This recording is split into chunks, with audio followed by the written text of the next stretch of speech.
ठरलं तर मग या मालिकेच्या येणाऱ्या भागात आपल्याला एक जबरदस्त असा ट्विस्ट पाहायला मिळणार आहे. पुढे काय होणार हेच कळत असताना मस्तपैकी आता दामिनी देशमुख यांची जी काही डासूळ एंट्री झालेली आहे त्या एंट्री नंतर आता मालिकेचे सर्व सूत्र बदलणार. दामिनी देशमुख ही तरी कोर्टात इकडे आता हरवण्यासाठी आलेली आहे, ती म्हणजे अर्जुनला. पण आलेली दामिनी रणरागिणीचा अवतार पाहिल्याच हेअरिंगला तिचा चेहरा फार कोमेजून जाऊन तिला या सगळ्यामध्ये आता उगाचच ही केस आपण घेतली असं का वाटायला लागणार. पहिल्याच हेअरिंगला दामिनीला झटका दिलाय. नेमकं काय घडलंय? साक्षीच्या खुनाचं अर्ध सत्य समोर आलंय. पुरावे अर्जुनच्या बाजूने कसे आहेत सगळं सत्य या व्हिडिओमध्ये पाहू. इकडे आता प्रियाने अर्जुनचं तुटकंमुटकं बोलणं ऐकलेलं असतं. केसच्या संदर्भात काहीतरी खूप मोठा आपल्याला हाती पुरावा लागलाय हे तिला समजलेलं असतं की अर्जुनच्या हाती काहीतरी पुरावा लागला आहे. मग मात्र या सगळ्यामध्ये आता ती विचार करते, नाही काही झालं तरी सुद्धा मला या सगळ्यामध्ये मला आता काहीतरी माहिती काढली पाहिजे आणि अर्जुनला काहीतरी अशी गोष्ट सांगून काहीतरी गोष्ट समजले याच्यामुळे तो गडबडलाय. ही गोष्ट मला आता महिपतला सांगायला पाहिजे. अर्जुन तोपर्यंत सायलीला वरती घेऊन जातो. सायली सांगते, सर सांगा ना, काय अशी गोष्ट घडली की ज्याच्यामुळे तुम्ही इतके चिंतेमध्ये आहात? तुम्ही तडकाफडकी मनावरती घेऊन आलात यावरती. मग आता अर्जुन सांगायला लागतो, तशीच गोष्ट आहे, मी तुम्हाला वरती घेऊन आलोय यावरती सायली म्हणते, माझा जीव घाबराघुबरा होतोय. अर्जुन सुद्धा म्हणतो, मला तर धडकीच भरली आहे. पवारांनी ही केस सोडली आणि ही केस घेतली दामिनी देशमुख यांनी. यावरती सायली सांगते, तुम्हाला काय फरक पडत आहे की दामिनी देशमुख या सगळ्यामध्ये केस घेऊ किंवा न घेऊ? तुम्ही तर या सगळ्यामध्ये प्रामाणिकपणे लढणारे आहात ना वकील. यावरती अर्जुन सांगायला लागतो, दामिनी देशमुख ही खूप मोठी वकील आहे आणि ती वकील मोठी असली ना तर तितकीच खोटी वकील आहे. म्हणजे कोणत्याही याच्यामध्ये पैसे मिळाले ना, तिच्यावरती आता तिला लाखो रुपये मिळाले तर ती कितीही खून करणारा गुन्हेगार असू दे त्याला ती माफीची ती ख्याती करणारच. त्यामुळे मला चिंता वाटते की मधुभाऊंच्या केसमध्ये खोटे नाटे पुरावे गोळा करून ती तिचा कसा पणाला लावणार. यावरती आता इकडे सायली सांगायला लागते, या गोष्टीची तुम्ही चिंता करू नका. आपली बाजू जर का सत्याची आहे तर या सगळ्यामध्ये आपल्याला कुणालाही घाबरायची गरज नाही. असं म्हटल्यावरती आता मग इकडे सांगायला लागतो, अर्जुन ती गोष्ट तुमची जरी खरी असली तरी ना त्याच्यासोबतचं एक खरं सत्य हे आहे की आपल्याला या सगळ्यामध्ये दामिनी देशमुखची घाबरण्याचं कारण नसलं तरी दामिनी देशमुख ही माझी वैयक्तिक शत्रू आहे. याआधीसुद्धा केसच्या संदर्भात आमची गाठभेट होता राहिलेली आहे आणि तो राग काढण्यासाठी ती मधुभाऊंना या केसमध्ये काहीही करून ती अडकवणार. आपली बाजू सत्याची जरी असली ना तरी सत्य समोर यायला खूप वेळ लागतो. तोपर्यंत खोटा मुखवटा घालून अख्ख्या जगात फिरून आलेलं असतं आणि म्हणूनच मला चिंता वाटत आहे. असं म्हटल्यावरती मग आता इकडे सायली सांगायला लागते, मला माझ्या देवावरती विश्वास आहे, सत्य समोर येणारच. तोपर्यंत आता प्रिया फोन करून लगेचच महिपत शिकरेला सांगायला लागते की अण्णा सर, अहो काहीतरी गडबड आहे.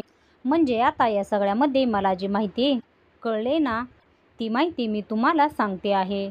म्हणजे या सगळ्यामध्ये अर्जुन त्याला अशी केसच्या संदर्भात माहिती मिळालेली आहे की त्या केसच्या संदर्भात तो आता थोडासा गडबडलाय आणि या सगळ्यामध्ये त्याने आता तो घाबरलाय की काय त्याला काहीतरी समजलंय. यावरती महिपत म्हणतो, घाबरायलाच पाहिजे. त्याला हे समजलं असेल की दामिनी देशमुख यांनी ही केस घेतलेली आहे. यावरती आता इकडे महिपत खुश होतो. चला काही का असेना हा आता घाबरला ना, बरं झालं हा घाबरला ते. असं म्हणत प्रिया सांगते, ठीक आहे, परंतु या सगळ्यामध्ये काही धोका तर नाही आहे ना. यावरती तो सांगायला लागतो, धोका तर आहे परंतु आपल्याला नाहीये, त्या मधुकर पाटलाला. असं म्हणत तो एकदम उन्माद झालेला असतो आणि जे मनाला येईल ते बोलत असतो. झालं तर मग त्याला काही शंका नाही तर मग आपल्याला कशाला शंका यायला पाहिजे. आणि आता प्रिया पण बिनधास्त होते आणि आता केसमध्ये ऐकण्यासाठी मजा येणार असते. परंतु तिलाही माहीत नसतं की आजची हेअरिंग अर्जुन तिच्यावरतीच उलटवणार असतो. आजच्या हेअरिंगला जे काही घडणार असतं ते तिच्यावरतीच घडणार असतं. यावरती ती सांगते ठीक आहे, परंतु माझा काही या सगळ्यामध्ये सोक्षमोक्ष लागणार नाहीये ना. यावरती महिपत म्हणतो काही सोक्षमोक्ष लागणार नाही, फक्त जे काही आधी बोललेले आहे त्याच्यावरती ठाम राहा की मधुकर पाटलानेच हे सगळं केलंय आपल्याकडं. तुझ्यासारखा साक्षीदार असताना घाबरायचं काहीच कारण नाहीये. असं म्हटल्यावरती प्रिया एकदम कॉन्फिडन्स होते आणि हाच कॉन्फिडन्सपणा तिला या सगळ्यामध्ये नडणार असतो. तिलाच काय महिपत शिकरेला पण नडणार. आता इकडे केसचा दिवस उघडतो. या केसच्या दिवसाला जी हेअरिंग असते त्या हेअरिंगच्या दिवशी आता सगळेजण जमलेले असतात, पण दामिनी देशमुख काही आलेल्या नसतात. कारण तिने ही अचानकपणे केस घेतल्यामुळे तिच्याकडे ऑलरेडी पेंडिंग असलेल्या केसेस असतात आणि त्यामुळे ती कोर्टात यायला त्यांना लेट होत असतो. ॲक्च्युली जे साहेब येतात त्याच्या अगोदर सगळ्या वकिलांनी येणं हे अपेक्षित असतं, पण नाही. दामिनी देशमुख आता खूप मोठ्या उन्मत्तपणे या सगळ्यामध्ये आता एंट्री करणार असते. ज्या वेळेला दामिनी देशमुख अजूनही आलेले नाहीत तेव्हा इकडे जज साहेब विचारणा करतात काय झाले, म्हणजे ॲडव्होकेट पवार का आले नाहीयेत. यावरती महिपत सांगायला लागतो ॲडव्होकेट पवार यांनी ही केस सोडली आणि आम्ही दुसऱ्या वकिलांना ही केस दिली. यावरती मग आता चिडलेले जज साहेब सांगतात जर का ही केस दुसऱ्या वकिलांना दिले तर मग हे तुम्ही का सांगताय. त्या वकिलांनी येऊन रिपोर्टिंग का नाही केलं, त्या वकिलांनी इकडे यायला पाहिजे होतं ना. असं म्हणत ते आता या सगळ्यावरती थोडक्यात दामिनी देशमुख यांच्यावर चिडलेले असतात. दामिनी स्वतःला जरा ग्रेटच समजते त्यामुळे ती स्वतः उशिरा येते. जज साहेब सांगायला लागतात आपण थोडा वेळ वाट पाहू. कोर्टाच्या नियमानुसार जर काही असं असेल तर अर्जुन सुभेदार तुम्ही तुमचं बोलणं सुरू करू शकता. असं म्हणत आता इकडे जज साहेब थोडेसे रागावूनच या सगळ्यामध्ये बोलत असतात. तितक्यात दामिनी देशमुख यांची धमाकेदार एंट्री आपल्याला दाखवली जाते. दामिनी देशमुख तडफदार एंट्री करत म्हणते ही दामिनी देशमुख वेळेतच सगळीकडे पोहोचते. पण जज साहेब या सगळ्यामध्ये ऑलरेडी माझ्याकडे खूप केस पेंडिंग आहेत.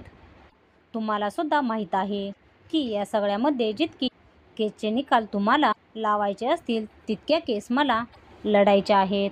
मला आता या सगळ्यामध्ये हे करावं लागतं. 100 अपराधी सुटले तरी चालतील, परंतु एका निरपराधाला शिक्षा व्हायला नको, यासाठी मी ही केस घेतली आहे. साक्षी शिकरे यासारखी एक निरपराध मुलगी जी तिच्या वयाच्या अशा टप्प्यावरती आहे की तिला या सगळ्यामध्ये तिला आता बरंचसं काही करायचं आहे आणि त्याच वेळेला तिच्यावरती झालेल्या घाणेरड्या आरोपामुळे ती या सगळ्यामध्ये अडकणार असेल तर ते मला मान्य नाही. असं म्हणत जबरदस्त भाषण देत दामिनीची एंट्री झाल्यावरती मग जज साहेब सांगतात ठीक आहे, पण वेळेमध्ये कोर्टात या. पहिल्यांदा ही वेळ आहे म्हणून तुमची ही जी काही भाषणगिरी चालू आहे ना ती चालवून घेतली जाईल, पण यापुढे कोर्टामध्ये वेळेतच तुम्हाला यायला पाहिजे. असं म्हटल्यावरती आता इकडे केस सुरू करण्यासाठी सांगितलं जातं. त्यावेळेला अर्जुन डायरेक्ट त्या कॅफेमधील CCTV फुटेज न आणता या सगळ्यामध्ये वेगळे काही व्हिडिओ समोर आणतो. अर्जुन सांगतो मी ज्या वेळेला बाकी सर्व पुरावे आणेन त्याच्या आधी मला या सगळ्यामध्ये कोर्टासमोर काही व्हिडिओ दाखवायचे आहेत. ते सगळे व्हिडिओ आधी बघून घ्या. सगळ्यात पहिला ऑडिओ असतो. त्या ऑडिओमध्ये साक्षी आणि आता महिपत त्याचबरोबर प्रिया हे तिघंजण एकाच कॉलवरती बोलत असतात. त्या व्हिडिओमध्ये साक्षी आणि महिपत हे फोन स्पीकरवरती टाकून बोलत असतात. तर या सगळ्यामध्ये आता प्रिया उलट्या बाजूने बोलत असते. हे सगळं चालू असताना मग मात्र या सगळ्यामध्ये प्रिया सांगत असते की मी ना कोर्टामध्ये तुमच्या बाजूने साक्ष देणार. त्यावरती महिपत म्हणतो तुझ्याकडे कोणताही पर्यायच नाही आहे. तुला आमच्या बाजूने साक्ष द्यायला लागेल. तुझ्या डोंबल्यावरती इतके पैसे थोपले आहेत. आणि बरं इतकंच नाही, तुला या सगळ्यामध्ये पोचलेलं आहे. तू ज्या पोझिशनवरती आहेस ना, ती पोझिशन तुला आम्ही दिली आहे. हे आता ते ऑडिओ रेकॉर्ड प्ले केल्यावरती दामिनी देशमुख तडफदारपणे उठतात. काय चाललंय हे सगळं? म्हणजे हा ऑडिओ खोटा आहे. हा जो आवाज आहे, जो काही आवाज आहे तो मॉर्फ करणं अगदी शक्य आहे. त्यामुळे हा पुरावा मी ग्राह्य धरू शकत नाही. यावरती अर्जुन म्हणतो, याच्या सत्यतेचा पुरावा मी ऑलरेडी एक मिशनकडून आणून कोर्टामध्ये सबमिट केला आहे. मॅडम, तुम्ही जरा यायला लेट केलेला आहात. त्यामुळे तुम्हाला या टेक्निकल बाबी माहीतच नसतील ना. म्हणून तुम्हाला मी सांगण्याची कृपा करतो की या सगळ्यामध्ये तुम्ही आता जे मी काही सबमिट केलेलं आहे ते सबमिट केलेलं पाहून घ्या. असं म्हणत हा व्हिडिओ खरा आहे, हा त्याचा टेक्निकल रिपोर्ट. काय बोललीस? जे मी काही सबमिट केलेलं आहे ना ते आता पाहून घ्या. हा व्हिडिओ खरा आहे, याचा टेक्निकल रिपोर्ट या सगळ्यामध्ये दाखवला जाईल. आता जज साहेब प्रियाला विचारतात, तुमच्याकडून आता आम्हाला काही गोष्टींची उत्तरं हवी आहेत.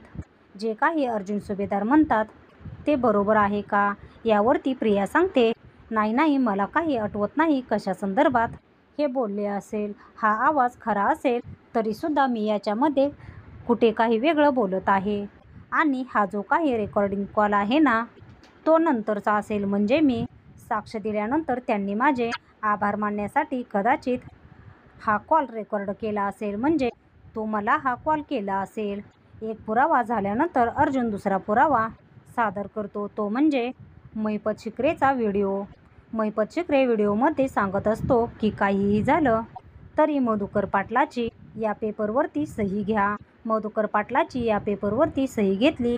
मधुकर पाटलाला संपवून त्याने माझ्या मुलीला या सगळ्यामध्ये खोटं अडकवून ठेवलंय आणि खोट्या ह्याच्यामध्ये अडकवलंय हे सुद्धा सिद्ध होईल. आणि त्या मूर्ख प्रियाला सांगा, प्रियाला या सगळ्यामध्ये आता मधुकर पाटील कुठे लपलाय हे विचारायला सांगा. हा दुसरा व्हिडिओ. आता प्रिया आपलं सोल्युशन द्यायला लागते आणि ती म्हणते, प्रिया म्हणतायत ना ते मी कुठे आहे, म्हणजे मीच प्रिया. हे कसं काय सत्य होईल? हे कसं काय समोर येईल? तुम्ही काहीही माझ्यावरती तुम्ही आता आरोप करताय.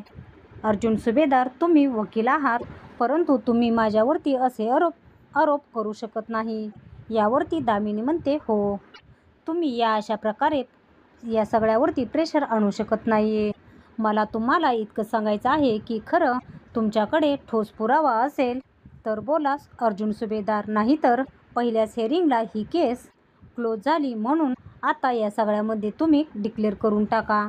तुमच्याच्याने ही केस लढणं नाही. अर्जुन म्हणतो, हो दामिनी देशमुख, मला माहिती आहे तुम्हाला ही केस क्लोज करण्याची किती घाई लागलेली असली तरीसुद्धा मी ही केस अशी क्लोज होऊ देणार नाही.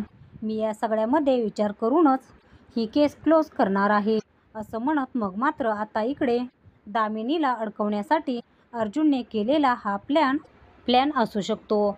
जज साहेब सांगायला लागतात, अर्जुन सुभेदार, तुमच्याकडे अजून कोणता असा पुरावा आहे का?